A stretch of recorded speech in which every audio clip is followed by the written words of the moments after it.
Hello everyone, this is Bromley Seafood Restaurant, Blue Harbour in London. I'm gonna show you today how to clean fresh lobsters and how to kill them as humanely as possible and not to suffer them so much. And then how to clean later on as well. All we need to do is already boiling water with a little bit of sea salt and touch of vinegar or white wine, and also get your ice water ready because we don't want to cook them too much as well, otherwise it's going to be rubbery. And here we go. Get your lobster, arms open. When you see the forehead, you see the lining here with the bodies. All you need to do, sharp in here, press it down and further go. There we are. This is already done. One to go. Let's do all of them much quicker. And the important thing is we don't want them to suffer. It's snap kill, because this is the most question we get. How do we do that? How we cook and everything. But this is the most human way of possible. We don't want them to be suffer too much. They are already dead. In they go. And we got our alarm clock ready. Because we could bulky amounts, lobster time could be varying depending on their size. And 300 to 500, which is not really ideal to sell anywhere, which you see on the lots of market. We always intend to get 500 to 600 plus the size.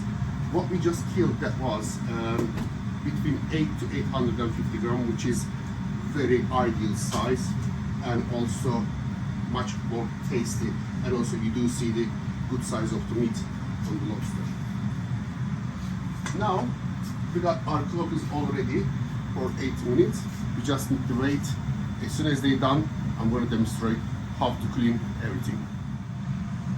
Now we are nearly done with our alarm clock, which is just 8 minutes. And get your lobster and straight to the ice.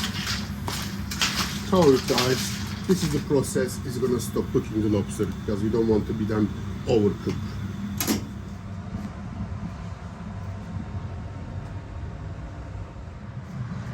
Now the lobster is ready and cooked. Now how to clean? All we need to do, arms, give a little small twist, do the same thing other one, and the forehead we already cut before we cooking. Turn them around, get the knife, point the same place, make sure you're pressing up firmly on the tail. We don't want to break the shells because that is what we need to use. Go evenly in the middle, all the way to the tail, open them half, give a small twist close, like so. Repeat the same process in the second one. And usually we have this fork, but if you don't have it, it's nothing important. Get your fork, knife, release the tail. As you see, nice and soft.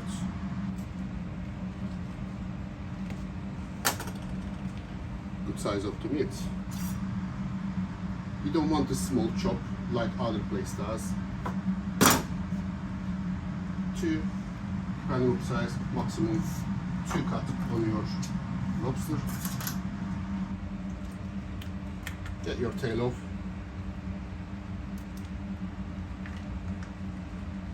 Take your time with that, pulling it, because we don't want to crush.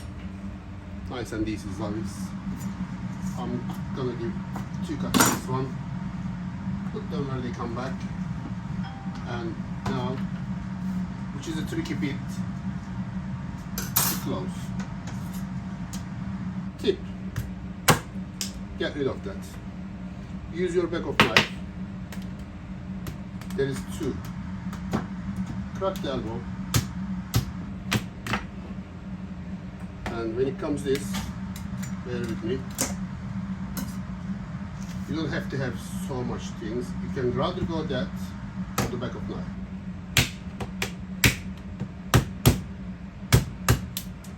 And then give a little jiggle.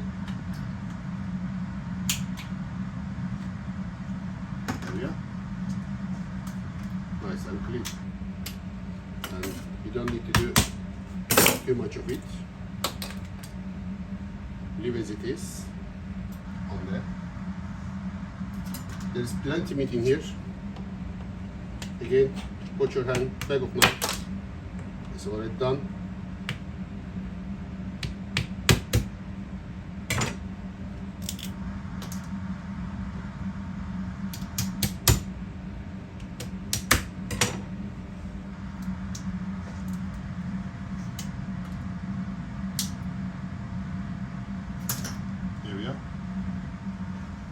Another big chunky size of the elbow.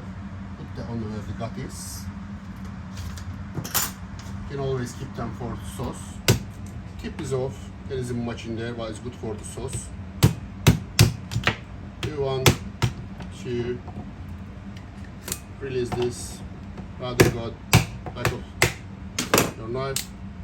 Give a little jiggle before you pull because you don't want to crack the meat on the close.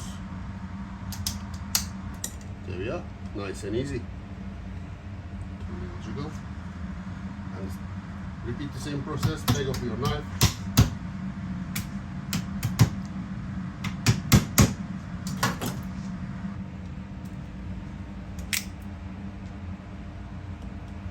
Get the meat out. Place where the gut is. And we do the same thing with the last one. This is the last bit. Nicely done. It just takes a little bit experience, but if it goes wrong, doesn't matter because you do at home. Put them there. Now, there we are. Our lobster is nicely clean and cooked. The last is going to be the choose our sauce. Rather we're going to do garlic butter or thermidor, but I feel like thermidor today, which is classic French sauce. Yes, now we are making our thermidor sauce. We need double cream, chopped shallot, chopped parsley, bit of white pepper, and Parmesan cheese. This is optional, which is fish velouté to thicken up the sauce. But nowadays everyone has a different allergies, especially the gluten.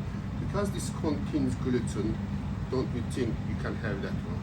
We can do without this. That's what I want to show. And obviously, we need butter. As we do our French sauce, we need our French wine. Get your pan ready, nice and hot. Decent amount, more the merrier. Let that reduce to half.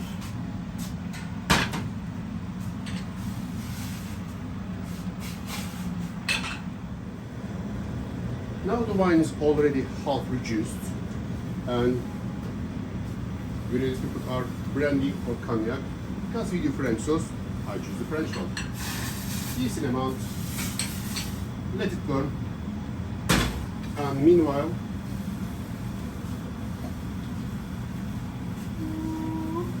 get your butter ready. In you go.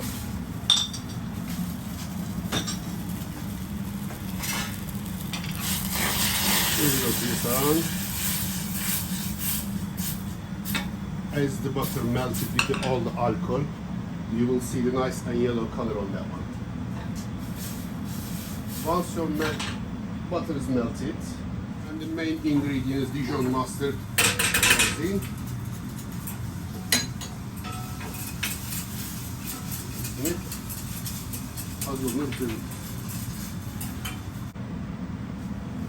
Get your shallots, not too much, just to give a little bit sweetness.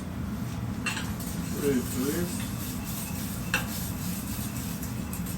and you will see nice yellow color. Now, get your cream ready. Not too much. Because we just don't want to do only one, we don't need to prepare too much of it. It's roughly about 100 ml. Give it a good twist. As we go along, you will see that process. And you will see, without gluten or any gluten, this is going to get nice and thick. Now, give it a little time to boil and reduce. As we do that, a little of parmesan, not too much because we're going to put Indian on top of it to give nice color to the lobster. This is just the base of the tantalize sauce. There we are. Now it's quickly reducing. You can do that sauce in advance, but we always like to do fresh and element. And lastly, a little bit of parsley. You don't need too much. Okay. Now, sauce itself already thickened it up. Now let's do the second part of it. Get your clothes, chuck it in.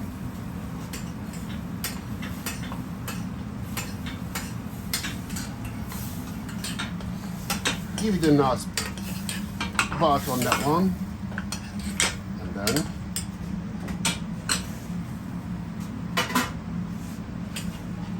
leave that on the side for a second and go all around. So that evenly, make sure the sauce is covering all around, and that is going to be nice and lovely. Nearly done. I need that sauce later on. This is almost done, and the last bit is sprinkle, not too much, just decent amount to give the taste, flavor, and also look. Put the cloves in there, and you just need about 2 to 3 minutes when it's nice and golden brown, and there we are. Now it's nearly about 3 minutes, and as you see, our parmesan is sizzling on top, and this is good to go. Let's plate it up.